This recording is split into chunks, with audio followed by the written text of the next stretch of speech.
வணக்கம் உலக தமிழ் உறவுகளே. மீண்டும் ஒரு உலக நகர்வுகள் நிகழ்வினூடாக உங்கள் அனைவரையும் சந்திப்பதில் மகிழ்ச்சி. இன்றைய இந்த நிகழ்வில் நான் சிட்னி, ஆஸ்திரேலியாவிலிருந்து அருள் புன்னையா, என்னுடன் இங்கிலாந்திலிருந்து இராணுவ புலனாய்வு மற்றும் அரசியல் பொருளாதார ஆய்வாளர் கலாநிதி அரஸ் பங்கு பெற்றுகின்றார். வணக்கம் அரஸ். வணக்கம் அருள். இலக்கு நேர்களுக்கு அன்பு கலந்த வணக்கம். மத்திய கிழக்கு நிலைமை தொடர்ந்தும் ஒரு அமைதியான சூழ்நிலையிலே போகிறது. தொடர்ந்து 4வது நாளாக யாரும் தாக்குதல்கள் எதுவும் நடத்தப்படவில்லை. ஒரு அமைதியான சூழல் நிலவுகிறது. ஆனா அதே நேரத்திலே இன்னும் ஒரு தாக்குதலுக்கான தயார்படுத்தல்கள்லாம் நடைபெறுவதாக சந்தேகம் நிலவுகிறது. இதற்கு பின்னாலே இரகசியமாக இஸ்ரேலும் அமெரிக்காவும் சில திட்டங்களை தீட்டுகிறார்கள் என்ற தகவல்கள் வருகின்றன. இப்ப மத்திய கிழக்கு நிலைமையை பற்றி கொஞ்சம் விளக்குங்கள். மத்திய கிழக்குல இப்ப 3-4 நாட்களாக நினைக்கிறேன். இப்ப 4வது நாள் போர் அமைதியாகத்தான் இருக்கின்றது. அமெரிக்கா தாக்குதல்களை நடத்தவில்லை. ஆனாலும் ஈரான் தாக்குதல்களை நடத்தி கொண்டிருக்கின்றது. ஈரானுக்கு எதிரான உதாரணமாக ஈராக்கில் இன்றும் இந்த படையினர் அதாவது ஈராக்கிலே இருக்கின்ற அமெரிக்கா ஆதரவு படையினர், குர்திஸ்தான் படையினர் ஆயுத கிடங்கு இன்று தாக்கப்பட்டிருப்பதாக கூறப்படுகின்றது. அதே சமயம் அமெரிக்கா ஈரான் கப்பல்களை தடுப்பதால் தங்கள் மீதான அந்த தடுப்பதால் தங்களுக்கு மிகப்பெரிய ஒரு அச்சுறுத்தலாக இருப்பதாகவும் அதனை தாங்கள் ஒரு போரின் விரிவாக்கமாகவே அதனை பார்ப்போம் என்றும் ஈரான் கூறியிருக்கிறது. இந்த கஸ்பியன் கடல் பகுதி உங்களுக்கு தெரியும். ஈரான் கடற்பகுதி மீது உக்ரைன் மேற்கொண்ட தாக்குதல் கப்பல் மீது அதில் ஒரு மாலுமி கொல்லப்பட்டிருந்தார். இப்போது ரஷ்யா கூறியிருக்கின்றது அது ஈரான் மீதான போர் பிரகடனம் என்று கூறியிருக்கின்றது. கிட்டத்தட்ட 450 கிலோமீட்டர் தொலைவில் வைத்தே உக்ரைனிலிருந்து அந்த தாக்குதல் நடைபெற்றிருக்கின்றது. ஈரான் இப்போது கூறியிருக்கின்றது தங்களுக்கு அடுத்த இன்னொரு களமுனை திறந்திருப்பதாகத்தான் கூறுகின்றது. செலன்ஸ்கியை பொறுத்தவரையில் அமெரிக்காவுக்கு போவதற்கு முன்னர் இந்த அமெரிக்க அதிபர் டொனால்ட் ட்ரம்பை மகிழ்விப்பதற்காக இவ்வாறான ஒரு தாக்குதலை செய்திருக்கலாம் என்று கூறப்படுகிறது. அதே சமயம் இந்த 2 வாரங்கள், அதாவது ஜூலை 8ஆம் தேதியிலிருந்து 22ஆம் தேதி வரையிலும் இடம்பெற்ற சமரில் அமெரிக்காவுக்கு கிட்டத்தட்ட $20 பில்லியன் வரை சேதம் ஏற்பட்டிருப்பதாக ஈரான் மதிப்பிட்டிருக்கின்றது. அதே சமயம் ஒட்டுமொத்தமாக ஈரானுடன் நடந்த போரில் இதுவரையில் 624 அமெரிக்க படையினர் காயமடைந்திருப்பதை அமெரிக்கா ஒப்புக்கொண்டுள்ளதாகவும் கூறப்படுகின்றது. ஆனால் 18 படையினர் இறந்திருக்கிறார்கள் அமெரிக்காவினது என்று கூறினாலும் அமெரிக்கா இப்போது கூறுகிறது அது 14 போர் நிறுத்தத்துக்கு முன்னர், 4 போர் நிறுத்தத்துக்கு பின்னர். அப்ப 2ஐயும் கூட்டக்கூடாது, பிரிம்பாகத்தான் பார்க்க வேண்டும் என்று தங்கள் படையினரின் இழப்புகளை குறைத்து மதிப்பிடுவதற்காக. இது எல்லோருக்கும் மிகப்பெரிய ஒரு ஆச்சரியம். என்னென்று சொன்னால் அந்த எவ்வாறு சிந்திக்கிறார்கள் அந்த இழப்பை குறைத்து காட்டுவதற்கு பல ஊடகங்கள் அதனை போட்டிருக்கிறார்கள். இதே சமயம் நீங்கள் பார்த்தீர்கள் என்று சொன்னால் 2 தரப்பு, இப்ப இஸ்ரேலிய அதிபர் இஸ்ரேலின் பிரதமர் அமெரிக்காவுக்கு சென்றிருக்கிறார்.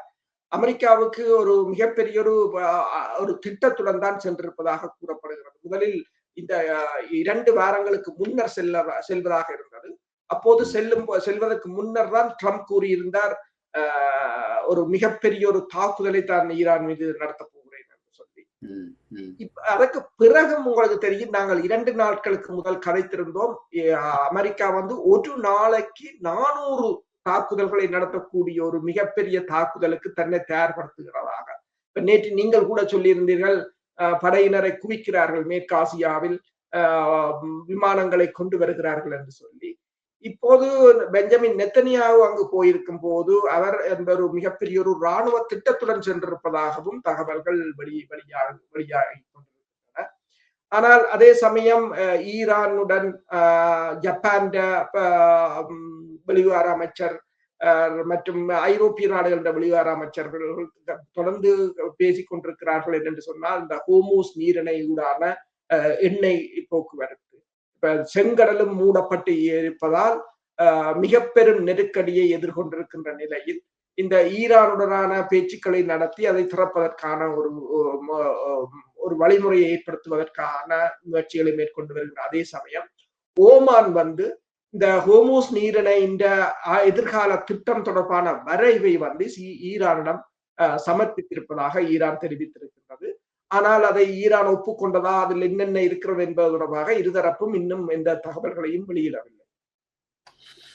இதுல நேற்று அந்த செய்தியை கூற நான் தவறிவிட்டேன். என்னவென்றால், ஈரான் வந்து ஏதோ ஒரு வகையிலே என்ன தடைகள் இருந்தாலும் எண்ணெய் வியாபாரத்தை செய்து கொண்டால் இருக்கிறது. அதற்கு முக்கியமாக பாவிக்கப்படுகின்ற அந்த பணமாற்று ஊடகமாக நாங்கள் முன்னர் இந்த நிகழ்விலே குறிப்பிட்டிருந்தோம். அந்த ஸ்விஃப்ட் என்கின்ற வங்கி முறைமை ஈரானுக்கு தடை செய்யப்பட்டிருப்பதனால் அவர்கள் கிரிப்டோ கரன்சி மற்றும் முடிந்த வகையில் எல்லாம் பாவிக்கிறார்கள் என்று சொல்லி, அவ்வாறு இந்த இடைத்தரகர்கள் பணம் அனுப்புவர்கள், இங்கே நாங்கள் சொல்லுவோம் உண்டியல் என்பது போல அனுப்புவர்களினால் கிட்டத்தட்ட 1.6 பில்லியன் அளவுக்கு அந்த இந்தாரான பணப்பரிமாற்றங்கள்ல ஊழல் நடந்திருக்குது. இத்தனைக்கும் ஈரான் அரசு சார்பான நிறுவனங்கள், அரசு சார்பில் உள்ள அதிகாரிகள் சேர்ந்து 1.6 பில்லியன் டாலர், நான் உண்மையான ஞாபகம் இருக்கும், $1 இன்றைக்கு 13,75,000 ஈரான் ரியாலுக்கு போகின்றது என்றால் 1.6 பில்லியன் என்பது மிகப்பெரிய பணத்தொகை அங்கே. அப்போ அது இப்பொழுது அவர்களை ஈரான் அரசு கைது செய்திருக்கிறது. உண்மையாக எவ்வாறு அந்த பணப்பரிமாற்றம் நடந்திருக்கிறது என்றால், இப்ப நான் உதாரணத்துக்கு சொல்றேன்னா, இப்ப நாங்கள் வெளிநாடுகள்ல இருந்து ஊருக்கு காசு அனுப்புறேன்னா உண்டியல் முறையில் அனுப்புறோம். நாங்கள் நினைக்கிறது உண்டியல் முறையில் அனுப்புறோங்க, பேங்க்ல காசு போய் சேருது என்று. உண்மையா அந்த உண்டியல் முறை என்ன நடக்குன்றது நான் அதுல சொல்றது நல்ல நினைக்கிறேன். இப்ப அது கட்டாயமான ஒரு தேவையும் இருக்குது. என்னன்னா, இந்த இலங்கையில டின் நம்பர் ஒண்ணு கொண்டு வந்துட்டாங்க என்றதை நினைக்கிறதுக்கு விரும்புறேன். இங்க நாங்கள் கொண்டு போய் இந்த பணப்பரிமாற்றமாக்கிட்ட காசை கொடுத்தால் அங்க வங்கியில விழுதுன்னு நாங்கள் நினைக்கிறோம். அப்படி இல்லை. அங்கே அவர்கள் சொல்லுகிறார்கள், அங்கே இன்னொரு 3வது ஆட்கள் இருக்கிறார்கள், அவர்கள் கொண்டு போய் வங்கியில பணத்தை போடுகிறார்கள். அது ஏடிஎம் மெஷின்ல போடுகிறார்கள். அது வங்கியில சென்று ஒரு ஆளுடைய கணக்குல யாரும் பணம் எடுக்க முடியாத பணத்தை போடலாம். ஆனால் இந்த பணப்பரிமாற்ற முறை உத்தியோகபூர்வமான முறை அல்ல, அது நிதி செலவை மணி லாண்டரிங் என்பதற்குள்ளான் வருகிறது. அது எவ்வாறு நடைபெறுகிறது என்றால், இங்கே நான் உண்டியல் செய்பவர்கள் யாராவது என்னுடன் கோரிக்கை கொடுமான அந்த மக்களுக்கு ஒரு விழிப்புணர்வுக்காக சொல்கிறேன்.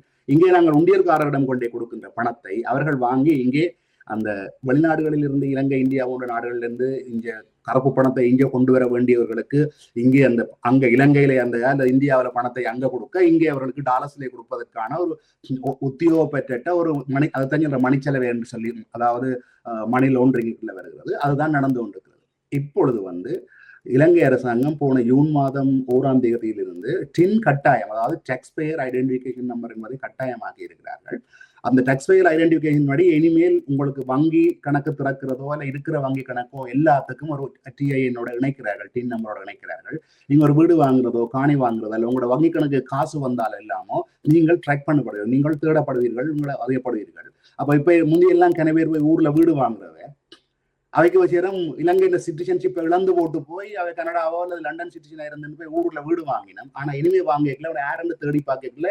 இப்ப கேட்கிறான் அந்த டின் நம்பர்ல நீங்கள் யார், எந்த நாட்டு சிட்டிசன், டுவால் சிட்டிசனா, அப்படி இல்லைன்னா நாங்கள் வெளிநாட்டுக்காரரா பார்க்கப்பட்டு வெளிநாட்டுக்காரருக்கு வேற கிட்டத்தட்ட 2 மடங்கு நினைக்கிறேன் சொத்துக்கள் வாங்குறதுக்கு. இப்படி கணக்க விஷயங்கள் இருக்குது. இந்த பணப்பரிமாற்றம் செய்கிற ஆட்கள் இனிமேல் இந்த உண்டியலை தவிர்த்து நேரடியாக வங்கிகளினூடாக அல்லது உத்தியோகபூர்வமாக பணம் நேரடியாக வங்கிகளுக்கு மாற்றுறவர்களுக்கு நட்டும் ஊடாக அனுப்புவது சிறந்தது. என்னென்னா, நீங்கள் அனுப்புற காசின் மூலம் நீங்கள் போடுற வங்கி கணக்கு நீங்கள் யார் அனுப்புறீங்கன்றது உங்களுக்கு அந்த டின் நம்பர் இப்ப எல்லாருக்கும் கட்டாயம். 18 வயசுக்கு மேற்பட்ட எல்லாரும் நீங்க வரி கட்டுறீங்களா இல்லையோ கட்டாயம் பண்ணிட்டாங்க. அதை வச்சு என்னத்தை தேடுறாங்கன்னா, இந்த யாருக்கு எவ்வளவு காசு வருது, என்னென்ன சொத்து இருக்குது, யார் வாகனம் வாங்குறார். இப்போ ஒரு ஆள் வாகனம் வாங்கிட்டார் 1.5 கோடி ரூபாய்க்குண்டா கொஞ்ச நாள்ல டாக்ஸ் ஓடி போயிருது. உங்களுக்கு எப்படி ஒரு வருமானம் உழைச்சதா டாக்ஸ் கட்ட கொள்ள இல்லை, 1.5 கோடி ரூபாய் இங்கே இருந்து வந்தது வாகனம் வாங்குறதுக்கு. 10 கோடி ரூபாய்க்கு வீடு வாங்கினதுனால இந்த பணம் எங்கே இருந்து வந்தது. அப்படி வேணா அதுக்கு வருமான வரியை கட்டணம் கேட்கறதுக்கான முயற்சிகள் தொடங்கப்பட்டாச்சு. அதை செய்து கொண்டிருக்கிறார்கள் என்பதும் இலங்கை முழுவதும் அதை அமல்படுத்துகிறார்கள். அதை முக்கியமாக அந்த பாதுகாப்பு அமைச்சு எங்களுடைய ஐடென்டி கார்டு இருக்கு தானே, என்ஐசி என்கிற அந்த அடையாள அட்டையை வச்சு பாதுகாப்பு அமைச்சு அந்த பாதுகாப்பு சண்டை நடக்கிற காலங்கள்ல அதை வச்சு எல்லாரையும் ஒரு சென்ட்ரலைஸ்டான ஒரு டேட்டா பேஸை உருவாக்குனதை வச்சுக்கொண்டு இப்ப அரசாங்கம் அதை வச்சுக்கொண்டு டின் நம்பருக்குள்ள அந்த அடையாள அட்டையை வச்சுக்கொண்டு டின் நம்பருக்குள்ள வந்து இப்ப உங்களை பற்றி இப்ப இலங்கையில போய் உங்களோட அடையாள அட்டையை கொடுத்தா அங்க எங்க பேங்க்ல என்னென்ன கணக்கு இருக்குது, டாக்ஸ் பேயர் நம்பர் என்ன உங்களோட, அல்லது வாகனம் வாங்குறீங்களா, வீடு வாங்குறீங்களா, எல்லாமே வர்றது மாதிரி இப்போ ட்ராக் பண்றாங்களா. அவை நாங்கள் கொஞ்சம் கவனமா இருக்கணும். கொஞ்சம் தொடர்பில்லாமல் இருந்தாலும் மக்களுக்கான ஒரு தகவலாக கூறுகிறேன். அதுதான் இப்பொழுது ஈரானில் நடைபெற்றது. ஈரானுக்கு உத்தியோகபூர்வமாக இந்த இது என்ன செய்ய முடியாது, இந்த பணப்பரிமாற்றம் செய்ய முடியாது, அந்த இடைத்தரகர்களூடாக செய்ய வழிகிட்டு இருக்கிறார்கள். அதனால இந்த இடத்தரகர்கள் நிறைய அரசாங்கத்தை ஏமாற்றி உழைத்திருக்கிறார்கள். அதுவும் இப்பொழுது பிடிபட்டிருக்கிறது. சரி, நாங்கள் இப்பொழுது இந்த சவுதிகளின் சவுதி அரேபியாமான யுத்தம் நின்றது மாதிரி தெரியவில்லை. அது என்ன கூறுகிறார்கள் சொன்னால், இந்த 2022ஆம் ஆண்டு சவுதிகளுக்கும் சவுதி அரேபியாவுக்கும், அதாவது ஏமன் என்று வைத்துக் கொள்வோம், ஒரு உடன்படிக்கை ஏற்படுத்தப்பட்டதாகவும், ஆனால் சவுதி அதை மதிப்பதாக இல்லையாகவும் நிறைய பொருளாதார தடைகளை போட்டிருக்கிறது. அவ்வப்போது விமான தாக்குதல்கள் நடத்துகின்றது என்ற செய்திகள் வருகின்றன. பொருளாதார தடைகளை அகற்றி விமான தாக்குதல்களை நிறுத்தப்படும் வரை தங்கள் தாக்குதல் தொடரும் என்று சவுதிகள் அறிவித்திருக்கிறார்கள். இதை பற்றி சொல்லுங்கள். இப்ப சவுதிகளின் தாக்குதல் நிலைமை எவ்வாறு இருக்கிறது, பாதிப்புகள் என்ன என்பது? உண்மைதான். நீங்கள் கூறியது போல இலங்கையின் அந்த விவகாரத்தில் இப்போ இன்று இந்த வாரம் ஒன்று கொண்டு வந்திருக்கிறார்கள். IMF கூறியிருக்கிறது, நீங்கள் இலங்கையில் கவுன்சில் இங்க வீடுகளுக்கு டாக்ஸ் வாங்குவது போல நீங்கள் அங்கு டாக்ஸ் வாங்க வேண்டும். அரசாங்கம் அதுக்கு மறுப்பு தெரிவித்திருக்கிறது. ப்ராப்பரா இப்ப சோலை வரி என்று முந்தி கட்டுபவர்கள், ஆனால் இனி ப்ராப்பராக வாங்குவார். அமெரிக்கா மேற்குலகம் என்ன செய்யுதுன்னு சொன்னால், நீங்கள் மக்கள் இலங்கை அரசாங்கம் இந்திய அரசாங்கங்களுக்கு அமெரிக்கா அதிக வரிகளை போட்டு பணத்தை பிழிஞ்செடுத்துக் கொண்டு, அது உங்களுக்கு தேவையான மக்களிடம் ஒரு வரியை அவர்கள் அறிமுகப்படுத்துகிறார்கள். அதுதான் இந்தியாவில இன்னும் மோசமாக இருக்கிறது. இந்தியாவில வரிக்கு மேல் வரிக்கு மேல் வரி என்று சொல்றாங்க. அப்ப நீங்கள் கேட்டது போல இந்த ஹோர்முஸ் நீரிணை விவகாரம் வந்து உங்களுக்கு தெரியும். அதாவது கிட்டத்தட்ட 8 வருடம் இந்த அன்சரல்லா அமைப்புக்கும் சவுதி அரேபியா மற்றும் அமெரிக்கா தலைமையிலான கூட்டணிகளுக்கும் இடையிலான போர் இடம்பெற்றிருந்தது. அதில் ஒரு வெற்றி இல்லாமல் தான் அந்த போர் ஒரு பேச்சுவார்த்தையுடன் முடிவடைந்திருந்தது. நீங்க பாத்தீங்கன்னு சொன்னால் 2019ஆம் ஆண்டுக்கு பிறகு இப்போது அன்சரல்லா அமைப்பு வந்து சவுதி அரேபியாவின் எண்ணெய் குதங்களை தாக்கி இருக்கிறது. இன்று வருகின்ற தகவல்களின் அடிப்படையில் வந்து இந்த சவுதி அரேபியாவின் எண்ணெய் குதம் மீதான தாக்குதலில் கிட்டத்தட்ட அந்த நேற்று நாங்கள் சொன்ன 2 நாட்களாக எரிந்து கொண்டிருந்தது என்று சொன்னோம். யாசான் பகுதியில் இருக்கின்ற அரம்கோ நிறுவனத்தின் ஒரு யாசான் பகுதியில் இருக்கின்ற ஒரு சைட், அது கிட்டத்தட்ட 4 லட்சம் பீப்பா எண்ணெய்களை ஒரு நாளைக்கு உற்பத்தி செய்யக்கூடியது என்று சொல்லியும் இப்போது அது மூடப்பட்டு விட்டது. அது இனி பல வருடங்கள் எடுக்கும் என்று சொல்கிறார்கள். அது திருப்ப இயக்க நிலைக்கு கொண்டு வருவதற்கு என்று கூறியிருக்கிறார்கள்.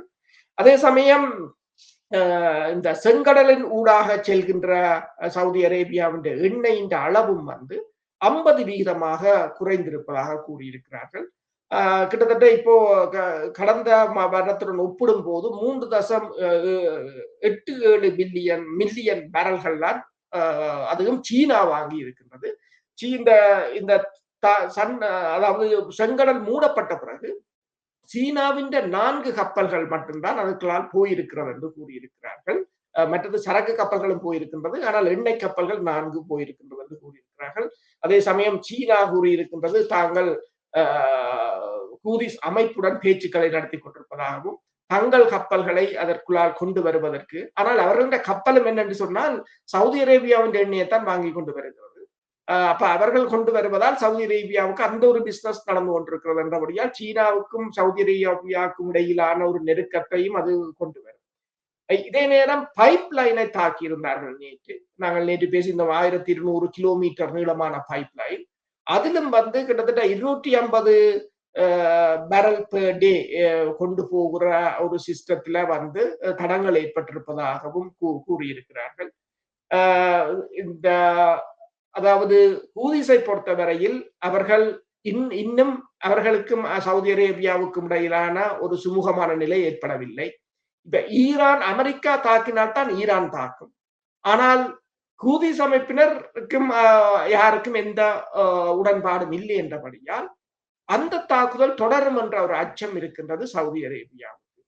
இப்ப சவுதி அரேபியா வீழ்ச்சி அடைந்தால் வந்து பெட்ரோல் டாலர் ஒப்பந்தத்திலிருந்து நாங்கள் நேற்று கழிச்சது போல பல பிரச்சனைகள் இந்த வளைகுடா நாடுகளில் ஏற்படலாம் என்ற ஒரு நிலை இருக்கின்றது. ஈரான் அதை பேசாமல் விட்டிருக்கின்றது என்று சொன்னால் ஈரான் கூறுகிறது அது தங்களுக்கும் அதுக்கும் தொடர்பில்லை என்று கூறுகிறார்கள். இப்ப உதாரணமாக உக்ரைனை நேட்டோ எவ்வாறு கையாளுகிறதோ அதே போல ரஷ்யா ஈரானை கையாளுகிறது, ஈரான் ஹூதிஸ்களை கையாளுகிறது, ஈரான் ஹிஸ்புல்லாக்களை கையாளுகிறது என்று சொல்லி ஒரு வலையமைப்பாக இயங்குகிறார்கள். இந்த இடத்துல இது நாங்கள் கூறுவதன் மூலம் யாராவது தாங்கள் தவறாக கூட இந்த கூற்றை பார்க்கலாம். ஒரே மதத்தை சார்ந்த, அதாவது மார்க்கத்தை சார்ந்த நாடுகள்லாம் இந்த மத்திய கிழக்கில் இருக்கின்றன. ஆனால் அவர்களுக்குள்ளேயே ஒற்றுமை இல்லாமல் அவர்களுக்குள்ளேயே மோதலை உருவாக்கிவிட்டு இன்றைக்கு அந்த மாறி மாறி நாடுகள் தாக்கப்படுவதும் அழிவு நடைபெறுவதையும் கச்சிதமாக இந்த மேற்குலகம் செய்து கொண்டிருக்கிறது.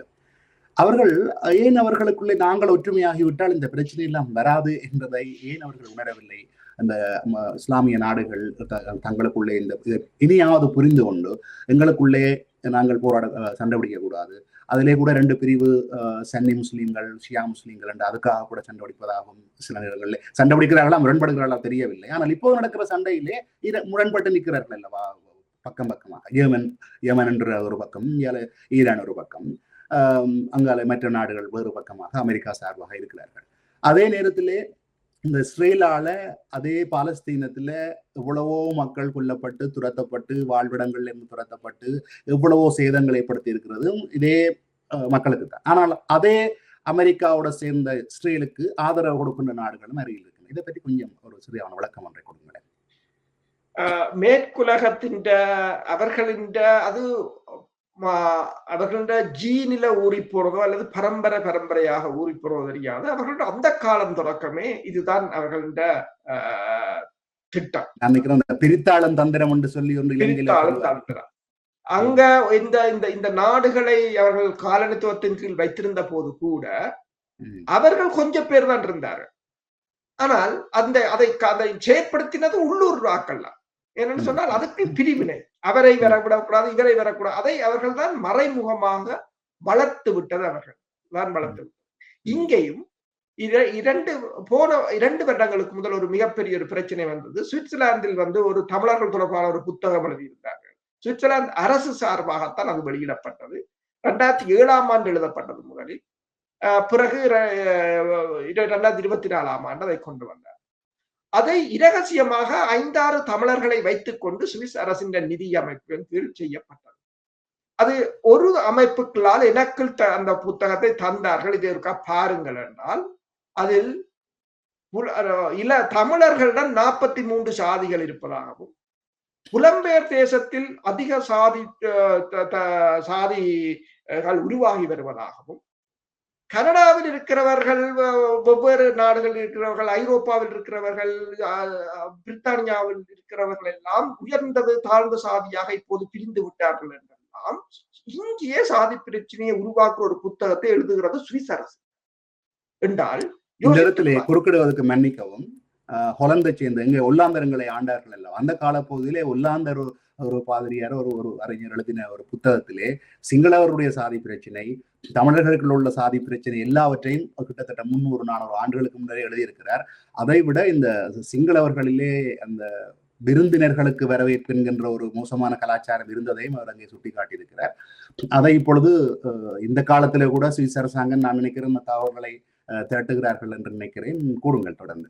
இல்ல அவ்வாறு அது ஏனென்று சொன்னால் இந்த புலம்பெயர் தேசத்துக்கு ஒரு பிரச்சனையை உருவாக்குவதற்கு, ஒரு ஒற்றுமையை கொண்டு வராமல் விடுவதற்கு, அதை பிறகு நான் ஊடகத்தில் கதைத்த பிற்பாடு பெருமளவானவர்கள் என்னுடன் தொலைபேசியில் பேசியிருந்தார்கள். அதற்கு பிறகு சுவிஸ் அரசு அவர்களை கூப்பிட்டு கேட்டிருக்கிறது இந்த புத்தகம் என்று வெளியில் போனது என்று சொல்லி. ஏனென்றால் அவர்கள் அதுக்கு முதல் தான் வெளியிட்டிருந்தார்கள்.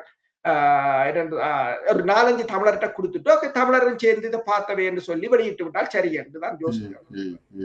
அதே போலதான் இவர்களுக்கு இதுதான் தந்திரம், பிரித்தாளுகின்ற தந்திரம். ஈராக்கையும் ஈரானையும் கொடுவி விட்டார்கள். அதில் எத்தனையோ லட்சம் பேர் இறந்தார்கள். இப்ப ஆப்பிரிக்க நாடுகளில் நீங்கள் பார்க்கலாம். ஆப்பிரிக்க நாடுகளில் அப்படித்தான். அதே போலதான் அன்றைக்கு கடாபியின் மகனை, இப்ப 2 வருடங்களுக்கு முதல் கடாபியின் மகனை கூட ஒரு கிராமத்தில் வைத்து சுட்டார்கள். அங்கு இருக்கிறவர்களாம் சுட்டாங்க. வடக்கு கூட்டணி, தெற்கு கூட்டணி, மேற்கு கூட்டணி என்று சொல்லி அந்த நாடுகளுக்கு ஒரு பிரிவினையே. ஆனால் தாங்கள் என்னென்று சொன்னால் நேட்டோ என்ற கூட்டமைப்பு, அவர்கள் கூட்டமாகத்தான் இருப்பாங்க, அவர்கள் நட்பாகத்தான் இருப்பாங்க. தாக்குதல் இப்ப ஈராக் சண்டைக்கு இப்ப நீங்க பாத்தீங்கன்னா 37 நாடுகள் சேர்ந்து போச்சுது. அப்படித்தான் அவர்கள் இருப்பாங்க. ஆனால் தமிழர்களிடம் ஒரு பண்பு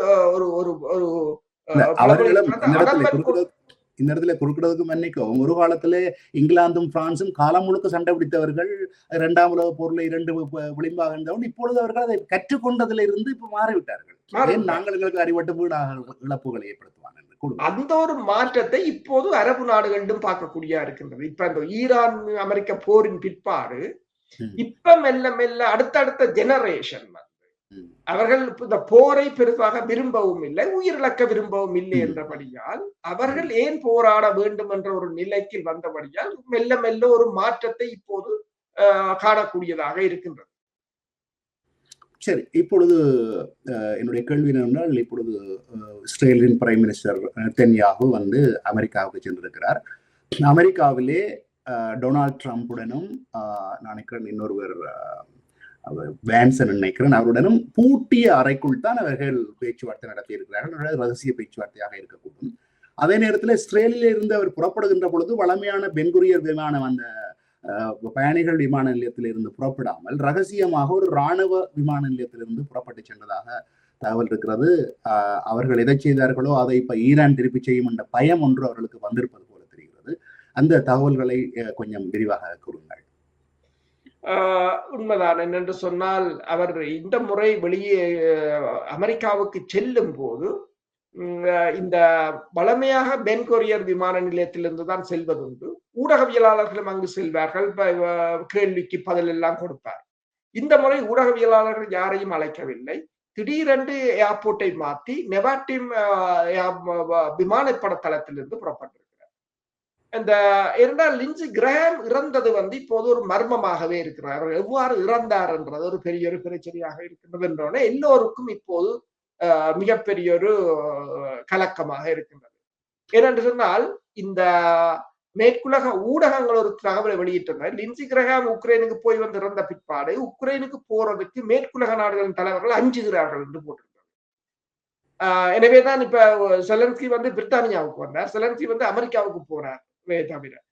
அப்ப இதே நேரத்தில் இன்னொரு தகவலும் வந்திருக்கிறது. கடந்த 24 மணி நேரத்தில் இஸ்ரேலிய பாதுகாப்பு படையைச் சேர்ந்த 2 பெண் வீரர்கள் 2 இராணுவ தளங்களில் போர் அல்லாத சம்பவமாக இறந்திருக்கிறார்கள் என்று கூறியிருக்கிறார்கள்.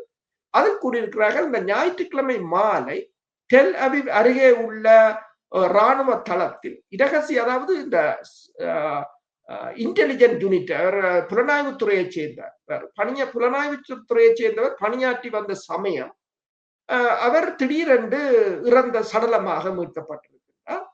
ஆனால் அதுக்கு முதல் அவருக்கு தனக்கு ஆயுதங்கள் தேவையில்லை என்று கூறியதாகவும் கூறியிருக்கிறார்கள். என்ன நடந்தது என்று இன்னும் இல்லை. அதற்கு பிறகு இந்த பெஞ்சமின் நெத்தன்யாகு அமெரிக்காவுக்கு சென்ற அந்த நெவாட்டிம் வான்படை தளத்தில் இன்னொரு பெண் இராணுவ வீரர் வந்து சடலமாக மீட்கப்பட்டிருக்கின்றார் திங்கட்கிழமை. அதாவது நெத்தன்யாகு போன அன்றுதான் சடலமாக மீட்கப்பட்டிருக்கிறார். ஆனால் அவரின் உடலில் காயங்கள் இருப்பதாக கூறியிருக்கிறார். அப்ப இது 2 தொடர்பாக என்ன நடந்ததுன்ற தொடர்பாக யாருக்கும் எதுவும் தெரியாத நிலைமை. இப்ப நெத்தன்யாகு இரகசியமாக போக வெளிக்கிட்டதும் வந்து அவர்களுக்கு இப்போது விளங்குகிறது, தங்களுடைய உயிர்களுக்கு இப்போது ஆபத்தாக இருக்கிறது. தங்களுடைய படைத்துறை கட்டமைப்புக்குள்ளேயோ புலனாய்வு தங்களுடைய மக்களுக்குள்ளேயோ ஊடுருவி விட்டார்கள், கணிசமான அளவு ஊடுருவி விட்டார்கள் என்ற ஒரு அச்சம் இருப்பது போலதான் தெரிகின்றது. சில சமயங்களில் இறந்தவர்கள் வந்து டபுள் ஏஜென்டாக இருந்தார்களோ அடையாளங்கள். ஏனென்றால் இஸ்ரேலியர்களில் நீங்கள் பார்த்தீர்கள் என்று சொன்னால் பெருமளவானவர்கள் மாற்றப்பட்டவர்கள். இப்ப ரஷ்யா ஏன் உக்ரைன் தொடர்பாக ஒரு மென்போக்கை கடைபிடிக்கிறது என்று சொன்னால், மன்னிக்கவும், ரஷ்யா ஏன் இஸ்ரேல் தொடர்பாக ஒரு மென்போக்கு கடைபிடிக்கிறது? 10 தொடக்கம் 15 லட்சம் ரஷ்ய மொழி பேசுபவர்கள் இஸ்ரேலில் இருக்கிறார்கள் என்று கூறுகிறார்கள். இப்படி ஒரு கலவையாகத்தான் இருக்கிறார்கள் என்று. ஏன் மொத்தம் 90 லட்சம் சனத்தொகையிலே 35 லட்சம் முஸ்லிம் மக்கள் அடங்கி இருக்கிறார்கள் இஸ்ரேலுக்குள்ளே. அப்ப இந்த நிலைமையில் வந்து அதற்குள் ஊடுருவது இலகுவானதொன்று என்றுதான் என்றது. ஏனென்று சொன்னால், ஈரான் ஏவுகணை தாக்குதல்களுக்கும் துல்லியமாக அங்கிருந்து தகவல்களை வழங்குகிறார்கள் என்ற ஒரு பிரச்சனையும் இருக்கின்றது. அப்ப இந்த நிலையத்தான் இப்ப நீங்க பார்த்தோம்னு சொன்னா, இவ்வளவு நாளும் இஸ்ரேலோ மேற்குலக நாடுகளோ ஒரு அச்சம் என்று இருந்தது. இப்போ அவர்களுக்குள்ளேயே ஒரு அச்சம் பெற வேண்டிய நிலையத்தான் இந்த 2 சம்பவங்களும் எடுத்து காட்டுகிறது. இதே சமயம் இஸ்ரேலிய எரிசக்தி துறை அமைச்சர் வந்து எலி கோவன் வந்து கூறியிருக்கிறார் என்று சொன்னால், சிரியாவில் துருக்கி தனது இருப்பை வலுப்படுத்துவதை நாங்கள் ஏற்றுக்கொள்ள மாட்டோம் என்று சொல்லியும், சிரியாவில் துருக்கி வந்து இராணுவ தளத்தை அமைத்தால் தாங்களும் அங்கு ஒரு இராணுவ தளத்தை அமைப்போம் என்று கூறியிருக்கிறார்கள். அதே சமயம் இந்த உங்களுக்கு தெரியும் சவுதி அரேபியாவுக்கு உடன் அமெரிக்கா மேற்கொண்ட அணுசக்தி உடன்பாடு அதை வந்து இஸ்ரேல் ஒருபோதும் அனுமதிக்காது என்று சொல்லியும் சவுதி அரேபியா இப்போது அணு ஆயுதத்தை பெறுமாக இருந்தால் நாளைக்கு துருக்கியும் கேட்கும் என்று சொல்லி அணு ஆயுதம் என்று சொல்வதை விட அணுசக்தி அதாவது யுரேனியம் என்ரிச்மெண்ட் அந்த யுரேனியத்தை செறிவாக்கப்பட்ட யுரேனியத்தை கொண்டு அணுகுண்டுகளை தயாரிக்கலாம். அப்ப இப்ப சவுதி அரேபியாவுக்கு நீங்கள் கொடுத்தீர்கள் என்று சொன்னால் நாளைக்கு துருக்கி கேட்கும் என்று கூறியிருக்கிறார்கள். துருக்கி கேட்டது என்றால் நாளைக்கு யுஏஇ வந்து ஏற்கனவே யுஏஇ அமெரிக்காவுடன் அந்த உடன்பாட்டை மேற்கொண்டிருப்பதாகவும் அவர்கள் செய்வார்கள் என்று சொன்னால் இனி இஸ்ரேலை பொறுத்தவரையில் இஸ்ரேலுக்கு யாரும் அஞ்ச போவதில்லை. இப்ப இஸ்ரேலின் அந்த மேலாதிக்கம் அங்கு மெல்ல மெல்ல முடிவுக்கு வந்துவிடும் என்றபடியால் தாங்கள் அதை வந்து ஒருபோதும் அனுமதிக்க மாட்டோம் என்று கூறியிருக்கிறார். இப்ப நீங்கள் கூறியது போல பெஞ்சமின் நெத்தனியாகு அங்கு சென்றது வந்து ஒரு இராணுவ திட்டத்துடன் சென்றிருப்பதாக கூறப்படுகிறது. அதே சமயம் இந்த அணுசக்தி தொடர்பாகவும் சவுதி அரேபியா என்ற அணுசக்தி திட்டம் தொடர்பாகவும் பேசுவார் என்று கூறப்படுகிறது. அவருடைய திட்டத்தில் வந்து இந்த பிகாகஸ் மலை ஈரான் அதுதான் திட்டத்தின் மிக தாங்கள் அதை தொடர்பாக புதிய புலனாய்வுத்துறை தகவல்கள் அப்ப புதிய புலனாய்வுத்துறை தகவல்களுடன் செல்கிறார் என்று கூறப்படுகிறது. இருந்தாலும் இன்னொன்றை கூறியிருக்கிறார்கள், அந்த லின்சி கிரஹாமின் இறப்பு வந்து அமெரிக்காவுக்கும் இஸ்ரேலுக்கும் இடையிலான அந்த உறவுகளை பிணைப்பாக வைத்திருப்பதை பெரிய ஒரு பின்னடைவை கண்டிருப்பதாகவும் கூறியிருக்கிறார்கள். இதே சமயம் இன்று வந்து லின்சி கிரஹாமின் இறுதிச் சடங்கு இடம்பெற்றிருக்கின்றது. அங்கு இஸ்ரேலிய அதிபர் பிரதமர் போயிருக்கிறார், உக்ரைன் அதிபர் என்று போயிருக்கிறார் அமெரிக்காவுக்கு. யுக்ரைனும் அதிபரும் இஸ்ரேலிய பிரதமரும் ஒன்றாக சென்றிருப்பது முக்கியத்துவம் வாய்ந்தது என்று பல ஊடகங்கள் போட்டிருக்கின்றன. இதே சமயம் ட்ரம்ப் இந்த அவர் மரண சடங்கில் பேசும்போது லின்சே நாங்கள் உங்களை நேசிக்கிறோம், கடவுள் உன்னை ஆசீர்வதிக்கட்டும், நாங்கள் எப்போதும் உங்களுடன் இருப்போம், நீர் மிகவும் சிறப்பானவராக இருந்தீர், அதாவது அவர் ஒரு ஹவுக்காக இருந்தார் என்று சொல்லியும் நான் உங்களுக்கு சொல்கிறேன், அவர் விரும்பாத போரை அவர் பார்த்ததில்லை, அவரது உண்மையான நண்பர்கள் மட்டுமே அதை புரிந்து கொள்வார்கள், ஆனால் அவர் நமது நாட்டின் நலனுக்காகவே உழைத்தார் என்று பேசியிருக்கின்றார். எல்லோரும் இப்போது என்னென்று சொன்னால் லின்சி கிரஹாம் உங்களுக்கு தெரியும். இப்போது நீங்கள் பார்க்கலாம், இந்த அமெரிக்காவின் அவர் வான்படையில் தான் பணியாற்றியிருந்தார். அதாவது பலஸ்தீனத்திலும் கூட அணுகுண்டை போட்டு அழித்து விடுங்கள், ஈரானுக்கும் அணுகுண்டை போட்டு அழித்து விடுங்கள் என்றுதான் வெளிப்படையாக பேசுகிறது. வெளிப்படையாக இப்ப அது அவருக்காக அவர் அமெரிக்காவின் வான்படையில் தான் பணியாற்றி இருந்தார். அதால சவுத் கரோலினாவில் இருக்கின்ற வான்படை தளத்தின் பெயருக்கு அவற்ற பெயரை மாற்றி இருக்கிறார்கள். லின்சி கிரஹாம் என்ற பெயரை அதற்கு சூட்டி இருப்பதாகவும் கூறப்படுகிறது. இதே சமயம் ட்ரம்பை சந்தித்த பின்னர் ஜெலன்ஸ்கி கூறியிருக்கின்றார், பேட்ரியாட் ஏவுகணைகளை தாங்கள் தயாரிப்பதற்கு உரிய தொழில்நுட்பத்தை லைசன்ஸை தருவதற்கு அமெரிக்காவிடம் தாங்கள் பேசியிருப்பதாகவும் அது மட்டுமல்லாது ராஜதந்திர முயற்சிகள் மற்றும் படைத்துறை உதவிகள் தொடர்பாகவும் தான் பேசியிருப்பதாகவும் கூறியிருக்கிறார். நல்லது. இன்றைய நிகழ்விலே நாங்கள் அந்த ஈரானை பற்றி குறிப்பிடுகின்ற பொழுது நான் இலங்கை சம்பந்தமாக அந்த டின் நம்பர் சம்பந்தமாகவும் பணம் அனுப்புவது சம்பந்தமாகவும் கொஞ்சம் நேரம் எடுத்து விட்டேன். ஆனால் உண்மையாக அதை தனியாக ஆராயப்பட்டிருக்க வேண்டியது அந்த சந்தர்ப்பத்தை நான் பயன்படுத்தி கொண்டேன். அதை யாராவது இந்த முயற்சி சம்பந்தமில்லாத கருதி இருந்தால் அதற்காக என்னுடைய வருத்தங்கள். ஆனால் என்னுடைய விருப்பத்தின்படி பலர் என்னிடம் கேட்கின்ற கேள்வி, இங்க ஒரு வானொலியில வந்து நான் அந்த விரிவான தகவல்களை கொடுத்திருந்தேன்.